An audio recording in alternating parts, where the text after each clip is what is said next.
Angel Reese has just issued the most daring ultimatum in WNBA history. Either increase my salary or I'll refuse to play. The issue? Her subsequent performance just a few days later turned out to be a showcase of missed shots. Some might even call it a masterclass in building bricks. It's practically a compilation of failed layups. It's like a greatest hits collection of missed layups. I can't even believe this is real. I just stumbled across of it.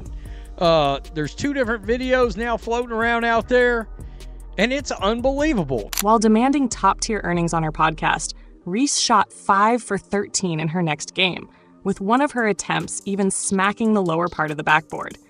The timing couldn't have been worse, or depending on your perspective, more hilarious. Let's dive into it.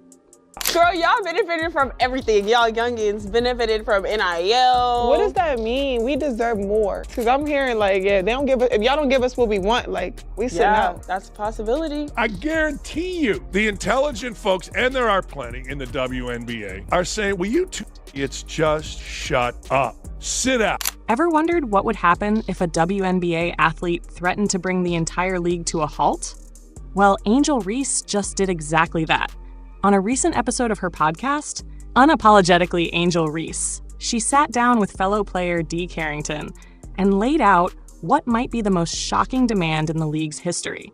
She didn't merely propose adjustments to the salary system. She made it clear that if the league didn't meet their requests, she was ready to walk away from the court entirely. This is the same person that literally said she didn't know what her WNBA salary was and that it didn't even cover her rent. I love how y'all have selective hearing. I said I'm hearing if they don't give us what we want, we sitting out. And that's the truth. Good. Let's break down the numbers. Reese's rookie contract pays her approximately $73,000 for her first season as part of a 4-year deal totaling about $325,000. That's the standard rookie pay scale. However, according to Angel herself, this income isn't sufficient to meet her basic financial needs. In a TikTok rant, she bluntly stated, I just hope y'all know the WNBA don't pay my bills at all. I don't even think that pays one of my bills. Let me do the math real quick. It might cover that. Yeah, it definitely covers that. What is I don't even know my salary. The financial gap becomes even more apparent when you consider her revelation about paying $8,000 in rent each month.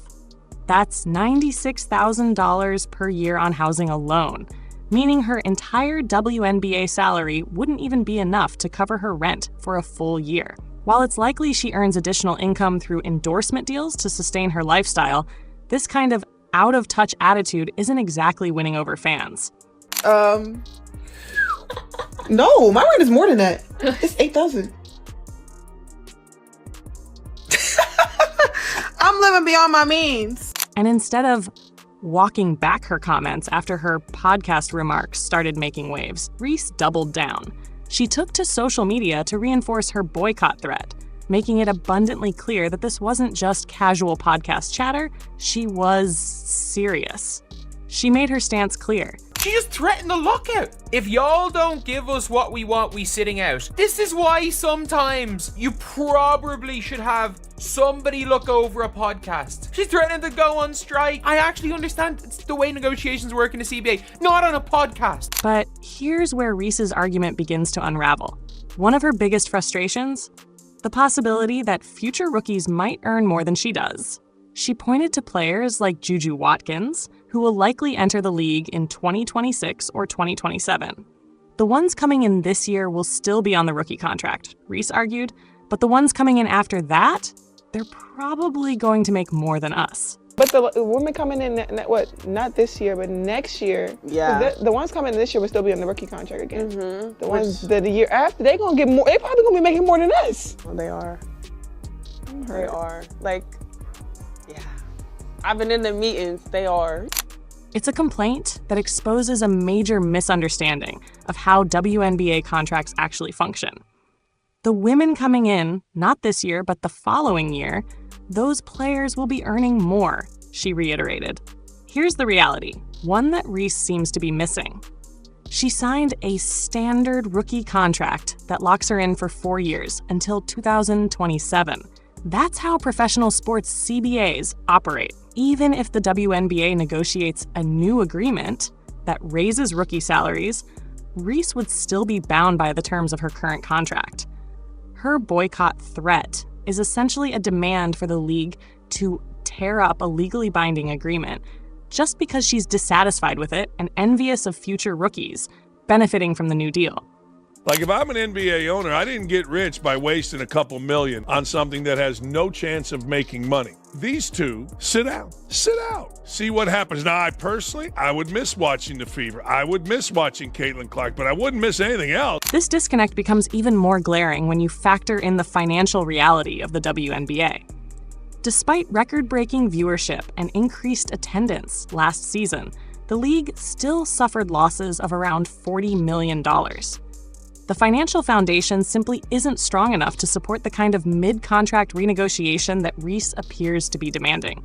You lost 40, 50 million. You know who would clap for you all sitting out? The NBA. So they don't have to subsidize your dumbasses to the tune of 40 to 50 million a year. When you make such bold demands, you better have the performance to justify them. And that raises an important question. Does Angel Reese's performance on the court warrant special treatment that no other player receives? Should a player shooting 39% from the field, one of the worst percentages for shots taken within 5 feet of the basket, be exempt from the same contractual rules that apply to everyone else? Final as a club has not made a three-pointer. Gray's turnaround, no good. Final third in the league in three-point field goals. Reese looks to stick with it, nabs it back. Angel Reese, no. Game footage tells a clear story. Final shot, no three-pointer. Turnaround jumper, off the mark.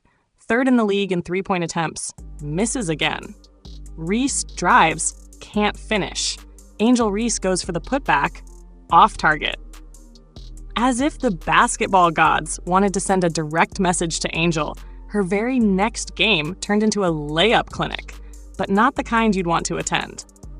Just days after making her bold salary demands, Angel Reese stepped onto the unrivaled league court, going head-to-head against Aaliyah Boston's team.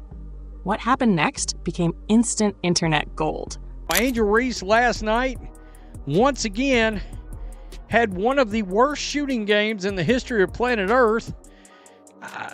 For what's supposed to be a big?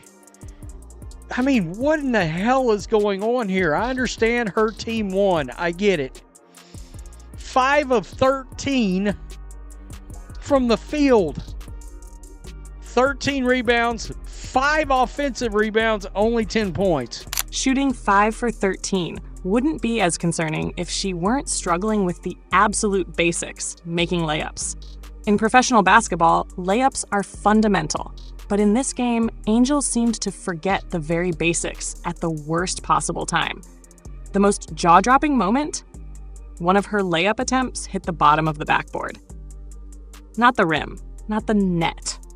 The bottom of the backboard. That's the kind of shot you'd expect from someone who has never played before, not from a WNBA athlete. This is the same player that just came out and said, if they don't pay them the bag in the WNBA, we sitting out. Quote, we sitting out. What?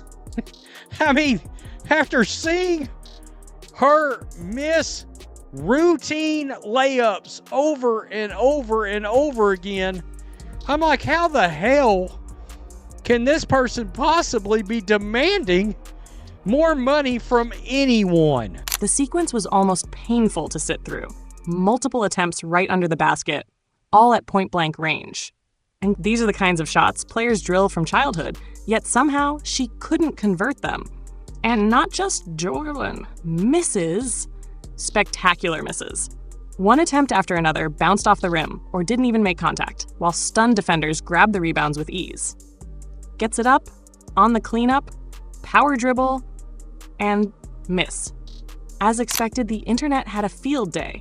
Clips of Reese's missed layups went viral almost instantly, with fans flooding the comment sections with sarcastic remarks. Pay her, please. Give her the max contract. These types of comments popped up repeatedly under videos showcasing her shooting struggles. Others didn't hold back, bluntly calling her a bricklayer and questioning her offensive abilities. She is so overrated. Guys, how many times have I said she shouldn't be practicing no jumpers from nowhere. I mean, she ought to be just layup after layup after layup. Because let's be real, a lot of the heat she takes is because of this. And it's because it's not to be believed. Say what you want about Angel Reese. You can't tell me she isn't the star of every show every time she's on the court. I can't even hate on this. She's Larry, Moe, and Curly all at once. The Three Stooges. I mean, wow. Come on. I think the worst part is Lisa Leslie risked her legacy and credibility coaching her with no visible improvement so far anyways. Good God. Laugh out loud. But she gets rebounds. She's threatening leagues over pay. Say what you want about Angel Reese, but you can't deny that every game she plays and turns into a spectacle, whether it's for the right reasons or not. She's practically a one-woman show, providing entertainment in ways she probably didn't intend. She's like Larry, Moe, and Curly all at once, the Three Stooges in a single player. But perhaps the saddest part? Lisa Leslie, a WNBA legend, put her name on the line by coaching Reese. Yet there's been little to no visible improvement in her game. Imagine walking into your boss's office demanding a raise, then immediately following it up by failing at the most basic parts of your job. That's exactly what happened here. The stark contrast between Reese's salary demands and her actual on-court performance became impossible to ignore. Now, some players struggle with shooting, but still provide value in other ways. Elite defense, playmaking, leadership. But when you're missing point-blank layups and hitting the bottom of the backboard, it becomes a tough argument to make that you're underpaid. And isn't she shooting like 35% from the field? Can somebody tell me who in the world watches a 35% shooter from the paint that is basically grabbing her own rebounds from her own missed shots? Basketball performance speaks for itself, but TV ratings? They scream even louder. Angel Reese has been vocal about her importance to women's basketball. She insists that she deserves credit for the league's growing popularity. Angel Reese wants credit. The reason why WNBA is up is because of Angel Reese. She's not getting enough credit. She did this too. She taunted Caitlin Clark. She made this whole thing. But let's address the elephant in the room. While she portrays herself as a central figure in the league's rise, the numbers tell a very different story. The image she's built through social media, interviews, and press appearances suggests that she believes fans are tuning in specifically to see her play. But what happens when we measure star power not by Instagram followers or podcast views? Yeah, the reason why we watching women's basketball is not just because of one person, it's because of me too, and I want y'all to realize that. But by actual game viewership. The unrivaled league, where Reese currently plays, tells a rather harsh truth. Interest in her games initially showed promise, but has since plummeted to record lows, dipping below 100,000 viewers. That's not just a minor decrease, it's a total collapse. The numbers suggest that fans aren't flocking to their screens when Reese takes the court. And let's be honest, her notoriety isn't entirely self-made. Much of it stems from Caitlin Clark. From the very beginning, Reese's rise to mainstream attention was tied to Clark. When she won the national championship, the first thing she did wasn't celebrate with her teammates. It was taunting Caitlin Clark. And she's continued to lean into that rivalry ever since. But the reality check gets even more brutal when you look at the viewership data.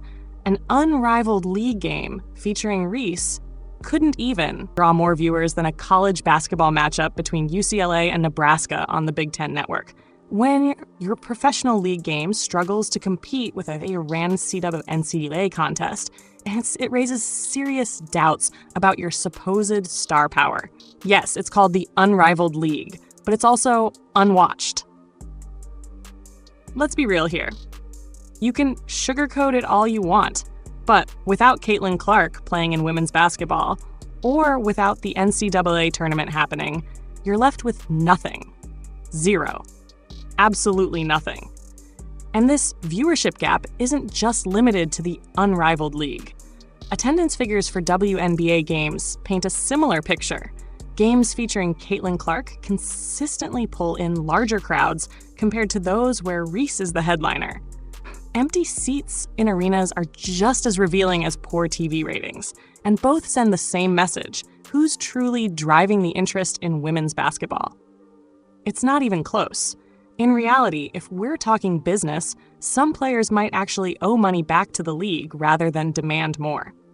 What has Reese done to grow the league? The honest truth? Not much. Caitlin Clark, on the other hand, has. Like it or not, 90% of the recent surge in women's basketball interest is tied to one player.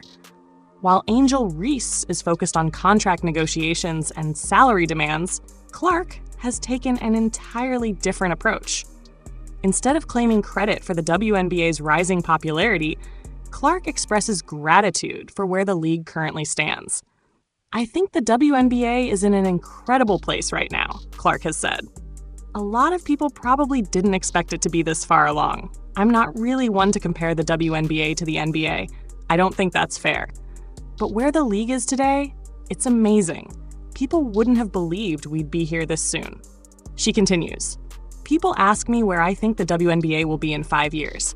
And honestly, it's tough to say. No one expected us to be here now, so the sky's the limit. Our TV numbers are growing. When we're on national television, we're averaging over 1 million viewers. The All-Star Game had over 4 million viewers. That's huge. The more opportunities we get, the more the league will shine." Clark also highlights the increasing talent pool. College basketball is producing even better players each year, and as they enter the league, the WNBA is only going to improve. We're adding 2 new teams next year, and likely another one the year after that. More teams, more games, it's all good for the league. Notice the difference? While one player is making ultimatums, the other is showing appreciation. While one threatens to sit out, the other is focused on growth and progress. Clark isn't sitting around demanding recognition. She's using her offseason to improve. Reports suggest she's dedicating herself to physical training and preparing for her second season. She's actively working to elevate her game instead of trying to elevate her demands. This difference in mindset exposes 2 completely different understandings of professional sports. One player believes that perceived star power alone should dictate her paycheck, regardless of performance.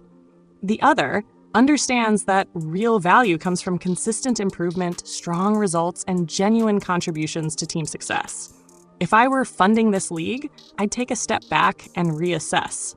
The WNBA has a golden goose, and her name is Caitlin Clark. The people criticizing Clark, attacking her, and acting as if they're just as important as her, they're hurting the league's growth. They're damaging the brand. When we ask, who's actually driving women's basketball's newfound popularity?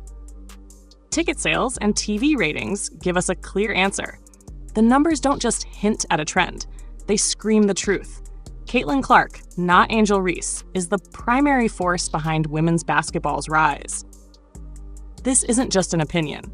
It's backed by hard data, viewership numbers, attendance figures, and fan engagement. Across every measurable metric, Clark is leading the charge. And yet, Reese continues her campaign. "I will continue to use my voice to speak up for what we want and deserve as a league." No, that's not what she did. What she actually said was, they're gonna get more than us, I deserve more, blah, blah, blah. Oh, please. The real story of women's basketball's growth is staring us right in the face. Backed by cold, hard, the numbers tell the story. While one player loudly demands more money through ultimatums, another quietly delivers, drawing record-breaking crowds and viewership. As one analyst bluntly put it, "If I were an NBA owner, I'd miss watching the Indiana Fever. I'd miss watching Caitlin Clark. But everything else, I wouldn't miss a thing." That sentiment sums it up perfectly. Clark's impact on the league far outweighs that of those who claim they are just as essential to its success. The future of women's basketball isn't going to be built on podcast threats or social media rants. It will be built through authenticity, talent and dedication, the things that actually put fans in seats and eyes on screens. The contrast couldn't be clearer. Humility versus entitlement, substance versus spectacle.